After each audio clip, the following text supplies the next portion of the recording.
Praise the Lord, खुदावंद की तारीफ हो। सो आप सबकी भरपूर तालियों में खुदावंद के अजीम खादम हैं, वो सामने आएंगे। हालेलुया, प्रेज द लॉर्ड, खुदावंद की तारीफ हो।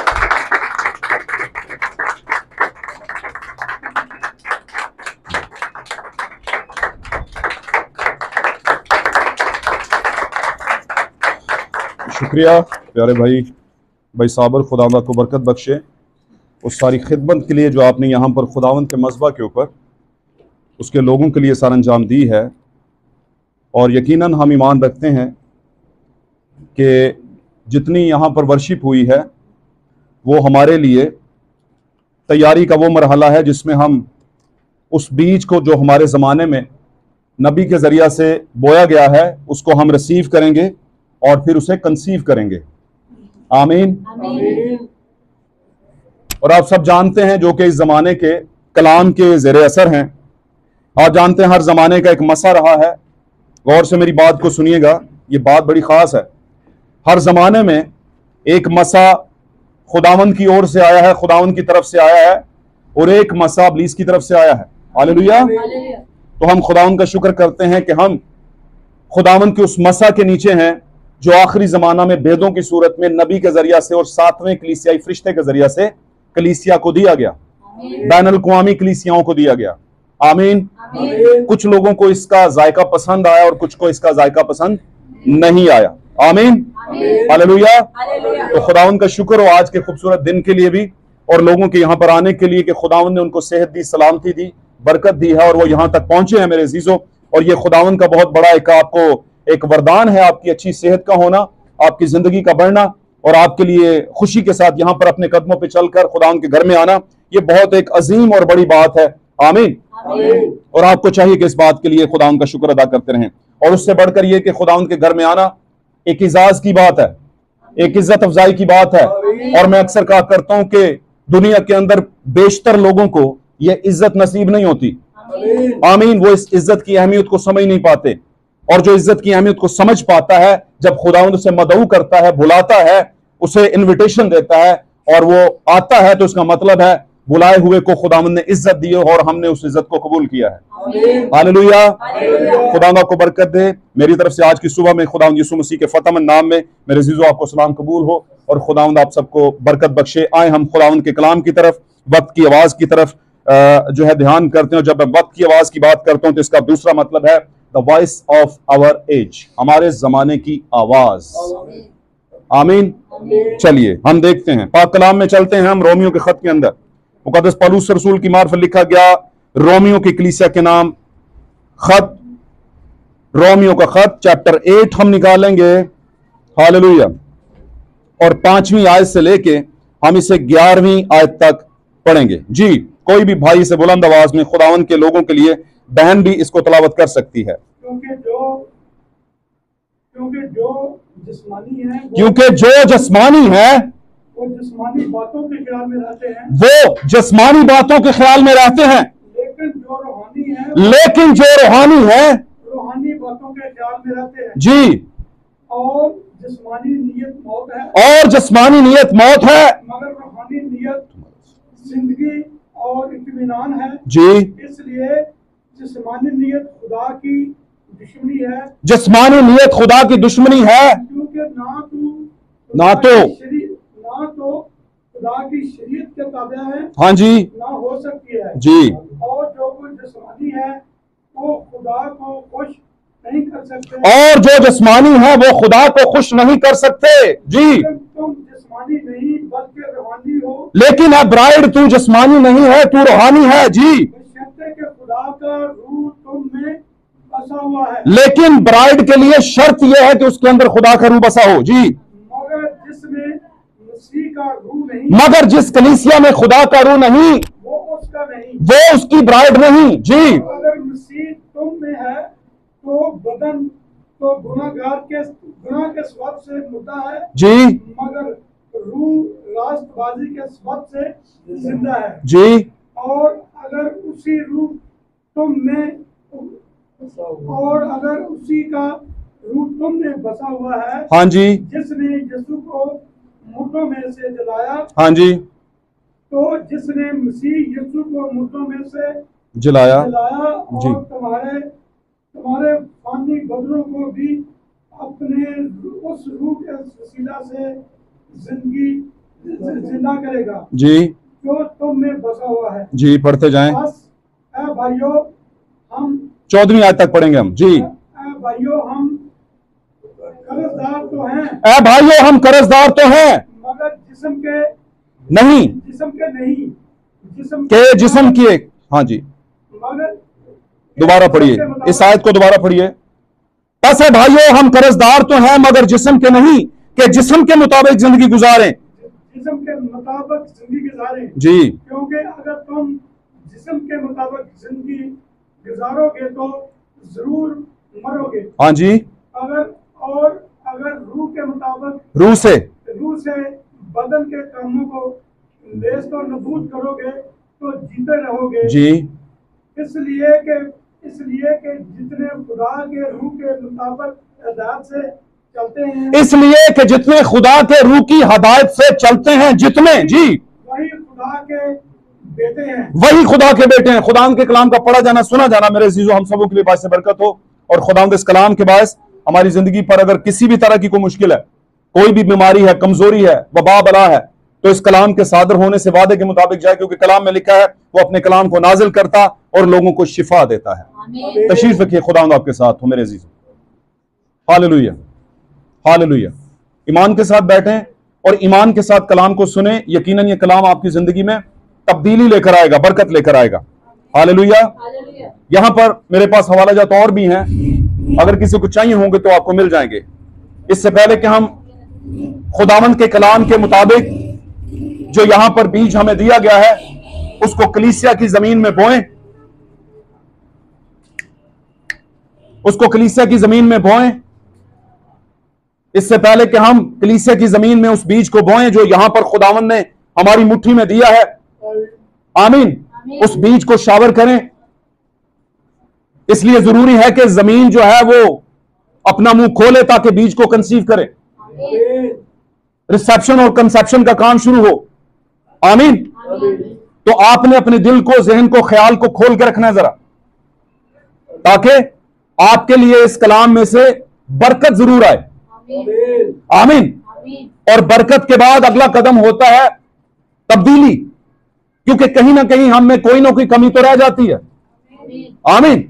जब तक कि मेरा और आपका दूल्हा नहीं आता, ऐसे ही हमारी ट्रिमिंग होती रहेगी। और अगर मैं कहूं ट्यूनिंग तो वो भी ठीक लफ्ज है, ट्रिमिंग ट्यूनिंग होती रहेगी। और हमारे जमाने के जो प्रोफेसी लेकर आने वाले नबी हैं, जो कि मसीहों के नबी हैं, आमीन, बैनुल कौमी कलीसियाओं के नबी हैं, आमीन, वो ये कहते हैं कि ये जमाना लैंप ट्रिमिंग का जमाना है। ये जमाना कौन सा है? लैंप ट्रिमिंग का। अब लैंप ट्रिमिंग आप जानते हैं, चिरागों की नोक पलक करना, चिरागों के ऊपर से जो जमा हुआ कोयला है, जला हुआ हिस्सा है, उसको काटना और ड्यूट को, जिसको आप उसमें चिमनी में रखते हैं, उसको सही करना। जब आप उसे सही करेंगे तो धुआं नहीं लगेगा, वो काला नहीं होगा, उसका जो शीशा होता है, और फिर लाइट अच्छी आएगी और अच्छी तौर से, बेहतर तौर से वो चिराग जलेगा और रोशनी देगा। आमीन। तो आप जानते हैं कलाम ने इस बात की गवाही दी है कि हम खुदावन के क्या हैं? चिराग। हम खुदावन के क्या हैं मेरे अजीजों? चिराग। हालेलुया। आज का हमारा टॉपिक बड़ा जबरदस्त है और यकीनन इस टॉपिक से आप अपने आप को मसीह का समझेंगे। सबसे पहले हमें समझना पड़ता है, फिर हमें अमल करना पड़ता है।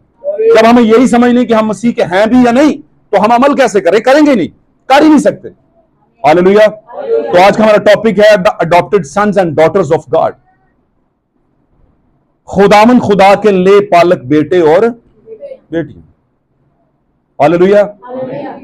इसका कुछ हिस्सा मैं बहुत पहले भी बयान एक दो टॉपिक्स में मैंने किया है, लेकिन मैं ये समझता हूं कि खुदा के कलाम में लिखा है कि खुदावन का कलाम कल, आज, बल्कि अब तक यकसा और ला तब्दील है, और हर एक के लिए नसीहत, इस्लाह और इल्जाम के लिए यह रूनुमा होता है। और नबी बयान करता है कि कलाम दुरुस्तगी पैदा करता है। अगर किसी ने दुरुस्त होना है, अपनी सफों को, अपनी लाइफ को, अपनी जिंदगी को, सोच को, ख्याल को, इरादे को, आमीन, और अपनी तालीम को भी दुरुस्त करना है, तो उसे कलाम में आना पड़ेगा। आज का कॉन्टेक्स्ट जो हमने पढ़ा है, आज का टॉपिक आपको पता चल गया, the adopted sons and daughters of God, खुदा के ले पालक बेटे और बेटियां। इससे पहले कि हम आगे बढ़ें, मैं एक सवाल आपसे करना चाहता हूं। ए ब्राइड, इस बात को आप सोचें, समझें, जानें, क्योंकि मैं ये समझता हूं कि जो सही बीज कंसीव करती है सही शोहर से, वही सही ब्राइड होती है। मैं दोबारा दोहराता हूं इस बात को, आप समझ जाएंगे इस बात को बड़े गहरे तरह से। शायद ये बात कुछ लोगों के ऊपर से गुजरी हो। सही ब्राइड वो है, सही बीवी वो है जो सही दूल्हा से सही बीज ले। क्योंकि बहुत सी ऐसी ब्राइड दुनिया में है, या ऐसी फीमेल्स दुनिया में है जो कि दुल्हा तो रखती हैं लेकिन वो उसका सही दूल्हा नहीं होता। जैसे सामरी औरत 3, 4, 5 तरह के 6 तरह के दूल्हे कर चुकी थी, लेकिन सही नहीं था। सही फिर कौन सा था? 7वां दूल्हा उसके लिए सही था। और वो कौन था? जो उसके सामने खड़ा था, जो उसे कह रहा था हालेलुया।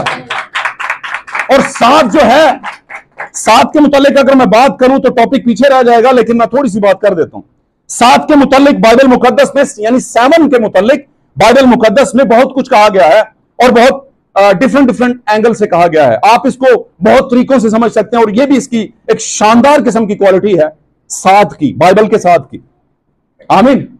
7 की शानदार क्वालिटी है कि इसमें से जो भी चीज निकालेंगे वो कामल ही निकलेगी। आमीन। मेरे अजीजों, कलीसिया जो है एक दोशीजा है, समझ ले इस बात को। और ये दोशीजगी का अमल शुरू कहां से हुआ? पौलुस के जमाने से, पतरस के जरिया से और पौलुस के जमाने से। मैं क्यों कहता हूं पतरस के जरिया से और पौलुस के जमाने से? पतरस ने आगाज किया, उस पर भेद खुला। यीशु मसीह ने कहा तू आज से शमौन नहीं बल्कि क्या होगा? पतरस। और मैं इस पत्थर पर अपनी कलीसिया कायम करूंगा। किस पत्थर पर? क्या पतरस पर? नो, पतरस पर नहीं, बल्कि पतरस पर उतरे हुए पत्थर पर। और वो क्या पत्थर था? हालेलुया। वो जो उतरा था, जिस पर यीशु ख्वाहिश कर रहा है कि मैं अपनी कलीसिया, जब बच्ची पैदा होती है तो वो दुल्हन नहीं होती। दुल्हन कब बनती है? जब वो अपने अय्याम तक पहुंचती है। हालेलुया, आमीन। इसी तरह वहां पर उसने वादा किया कि इस पत्थर पर मैं अपनी कलीसिया, यानी उस फीमेल को पैदा करूंगा, उस कलीसिया यानी बच्ची। आमीन। यानी द पीपल ऑफ गॉड, कलीसिया यानी लोग खुदा के लोग। कलीस और यह के लोग। समझ आ रही है थोड़ी बहुत? ग्रीक का लफ्ज है, यूनानी का लफ्ज है कलीसिया। हालेलुया, समझे मेरी बातों को?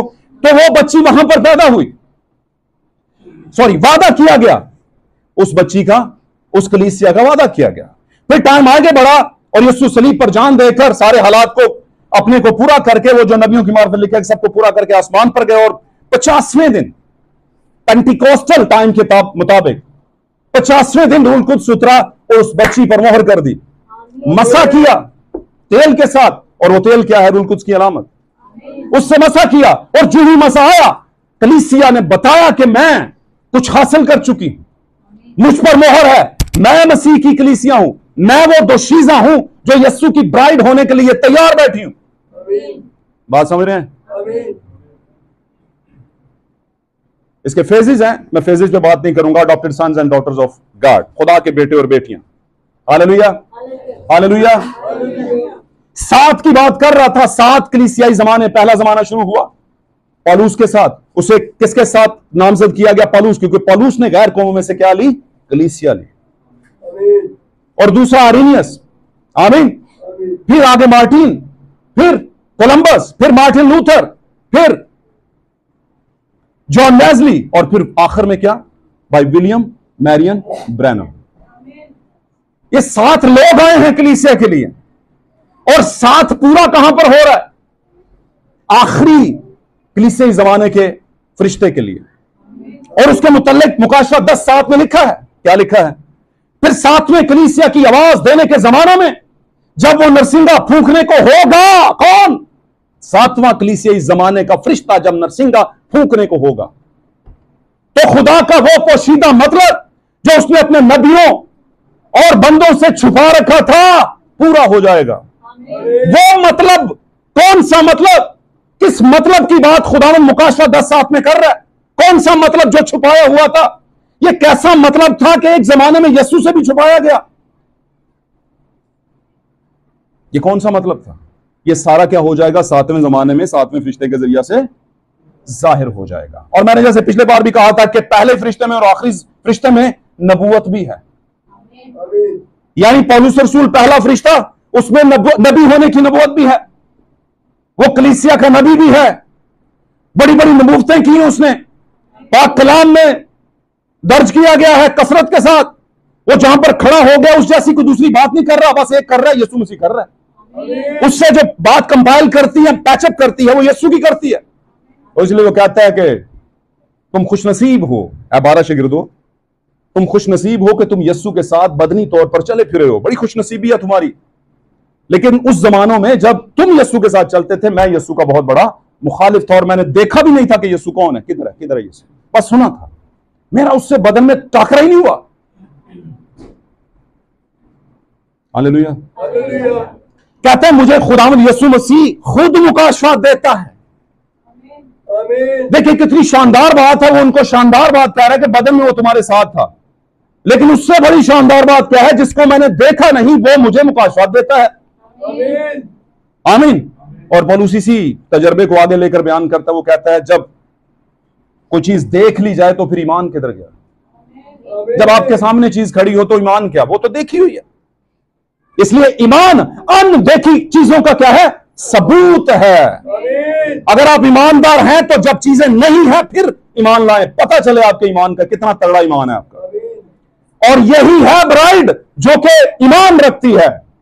और बाइबल भरी पड़ी है ब्राइड की निशानियों से। दुल्हन इब्राहिम क्या था? ब्राइड की अलामत, टिका रहा। नूह क्या था? ब्राइड की अलामत, टिका रहा खुदा के वादे के साथ। हालात कैसे भी थे। Adopted sons and daughters of God, हम वहां पर आते हैं। मैं सिर्फ एक सवाल पूछना चाहता हूं आपसे, बच्चे अडॉप्ट लोग कब करते हैं? कोई भी बताएगा? एक जवाब बहनों में से आएगा, एक भाइयों में से। ये भाइयों में से। हम बच्चा कब अडॉप्ट करते हैं? अडॉप्ट का क्या मतलब है? 10 पहले पढ़े लिखे बच्चे दसणगे। अडॉप्ट का क्या मतलब है? बच्चियों में से बताओ। लेना, किसी से लेना। और ये अडॉप्ट करने का खास मतलब दिया गया है। वैसे हम हैबिट्स भी अडॉप्ट करते हैं, आदतें भी अडॉप्ट कर लेते हैं, किसी की बुरी भी अच्छी भी। लेकिन यहां पर बात बेटों की हो रही है तो हम बात इंसानों की करेंगे। तो ये अडॉप्ट करने का मतलब किसी से लेना, ले लेना। आमीन। हमेशा के लिए ले लेना। तो कब लेते हैं हम? जब, जी भाइयों में से बोले, जब हमारे पास वो चीज ना हो तो फिर हम किसी से ले लेते हैं। किसी चीज को अपना बना लेना का मतलब है अडॉप्ट करना, अपनाना, लेना। आमीन। तो दूसरा सवाल पैदा होता है, पौलुस यहां पर फरमा रहे हैं कि उसने हमें लेपालक होने का हक बख्शा है। हम खुदावंद के लेपालक बेटे और बेटियां हैं। तो क्या खुदा के फिर अपने बेटे बेटियां नहीं थे? खुदा भांज खुदा था, खुदा ना ख्वास्ता। क्या खुदा भांज है? क्या खुदा के अंदर वो क्वालिटी नहीं है कि औलाद पैदा कर सके? क्या खुदा इस काबिल नहीं है कि औलाद पैदा कर सके?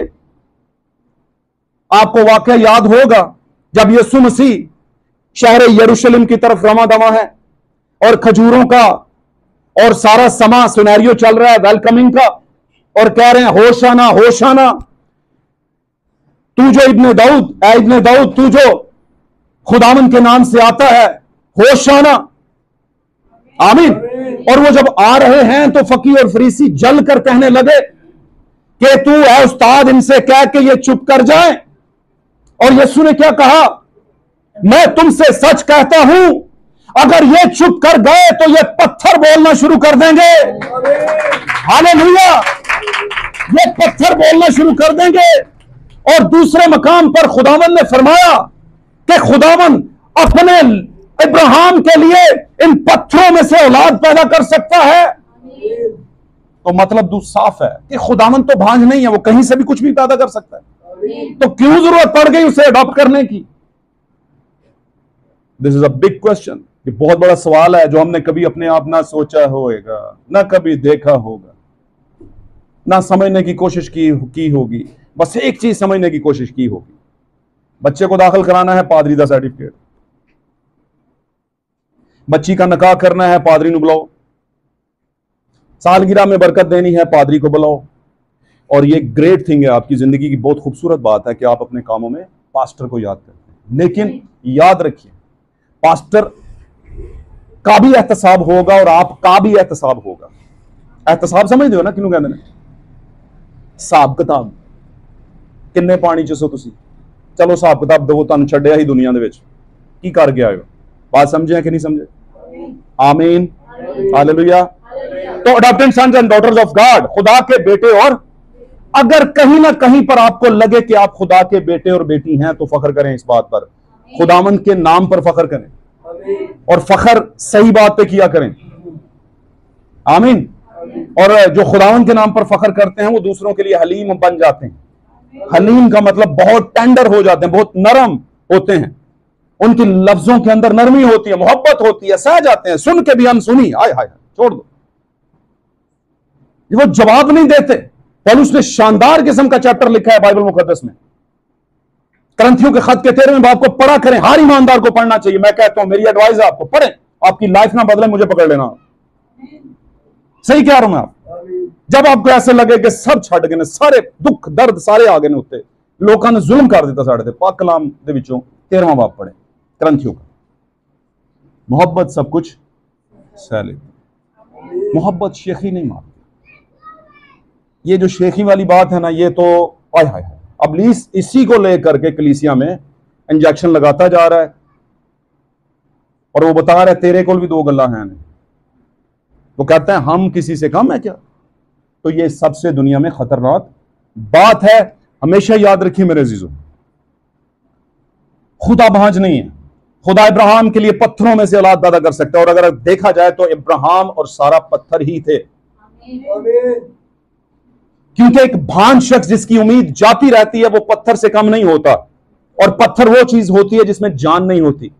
आमीन, आमीन। एक उसका ये भी क्वालिटी है कि पत्थर में जान शान कोई भी नहीं होती। इसीलिए पौलुस को कहना पड़ा कि हम मुर्दा पत्थर नहीं है, बल्कि हम जिंदा पत्थरों की एक इमारत बनते चले जाते हैं। बंदा पूछे पत्थर किधर जिंदा होते हैं, वो हमें बताएगा कि होते हैं कि नहीं होते। अगर पत्थर औलाद पैदा कर सकते हैं तो पत्थर जिंदा होते हैं, तभी तो औलाद पैदा कर सकते हैं। हालेलुया। और अगर पत्थरों में जिंदगी नहीं तो औलाद कहां से इब्राहिम के लिए पैदा होगी? और मैं कहूं यहां पर, खुदा के अडॉप्टेड सन्स एंड डॉटर्स बनने के लिए इब्राहिम के शाही बीज की नस्ल में आना पड़ेगा आपको। और इब्राहिम का शाही बीज जो था वो इसहाक नहीं था, तो मेरा और आपका खुदावंदों का खुदा खुदावंद यीशु मसीह था। वो था शाही बीज इब्राहिम का। हालेलुया।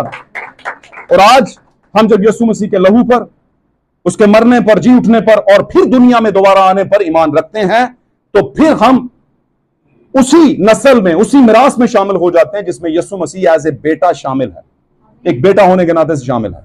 फिर हम adopted sons and daughters of God बनते हैं, जैसे यीशु खुदा का बेटा है। वैसे बाय द वे यीशु मसीह खुदा का बेटा है। कौन से खुदा का बेटा है? क्या खुदा बाप का बेटा है या खुदा रुल कुद्स का बेटा है? जी, खुदा रुल कुद्स का बेटा है यीशु मसीह या खुदा बाप का बेटा है? God bless, God bless. Okay, या इन दोनों का बेटा है? दोनों का है। गॉड ब्लेस, खुदा अंदर कर। लेकिन कहेंगे ये कैसे हो गया, ये तो दो दो बाप हो गए। तो मैं कहूंगा ये तो अभी कम गिने आपने, एक और गिन लें बीच में। यूसुफ भी तो उसका कहीं ना कहीं पर बाप होने का हक उस पर रखता था, और मरियम ने तो उसका ऐलान भी कर दिया था जब यीशु 12 साल का था, पीछे रह गया, हैकल में रह गया था ना। ये 3 मंजिल आगे निकल आए और बाद में इन्हें पता चला कि काफले में तो यीशु मौजूद ही नहीं है। काफले में यीशु, तो हम भी सफर कर रहे हैं वापस यरूशलेम का। कुछ टाइम ईद मनाने आए थे यहां पे, और हम में से 99% कलीसियाओं को यही गुमान है कि यीशु काफले में ही है, लेकिन यीशु काफले में, तो फिर यीशु कहां है? यहां है, इस यहां पर। आमीन। मरियम और यूसुफ 3 मंजिल वापस गए। जिनको यस्सु की लालसा होती है, जिनको यस्सु की ख्वाहिश होती है, मोहब्बत होती है, प्यार होता है, जो यस्सु के अलावा कुछ दूसरा तीसरा दर्जा नहीं रखते, कोई और दर्जा नहीं देते दूसरों को, वो वापस जाते हैं। और जब वापस गई मुकद्दसा मरियम, उसकी वालिदा और उसका वालिद, वो दोनों जब वापस गए तो मरियम ने कुछ बोला और उसने कहा, बेटा मैं और तेरा बाप, मैं और तेरे लिए परेशान थे, तूने ऐसा क्यों किया। और बेटे के लफ्ज सुनिए, बड़ी जबरदस्त बात है। बेटे ने कहा, तुम मेरे लिए परेशान क्यों होते हो? क्या तुम्हें मालूम ना था कि मुझे अपने बाप के यहां होना जरूर था? God bless you, God bless you, God bless you. खुदा साथ मेरे अजीजों, आज हम कहीं ना कहीं पर अगर खुदा के बेटे और बेटियां हैं, adopted sons and daughters of God हैं, तो फिर हमें खुदा के घर में होना जरूर है। हमें कहेंगे, यार तू कितने से चर्च नहीं आया, कल उथे क्वायर च पुत्र तू आई नहीं बच्ची। ओ जी पर साहब मैं जरा उधर गई थी। ओ इधर भी आया करो। और अगर यही हाल यस्सु करता, यस्सु ने नहीं किया, उसने अगर रखी तो पूरी लेग, पूरी टांग जो है शरीयत में रखी, और जब नहीं रखी तो पूरी फिर फजल में रखी। एक एक कश्ती, फेज 1 फेज 2 में रहा। पहले वो फेज 1 में रहा, फिर फेज 2 में रहा। आमीन। मूसा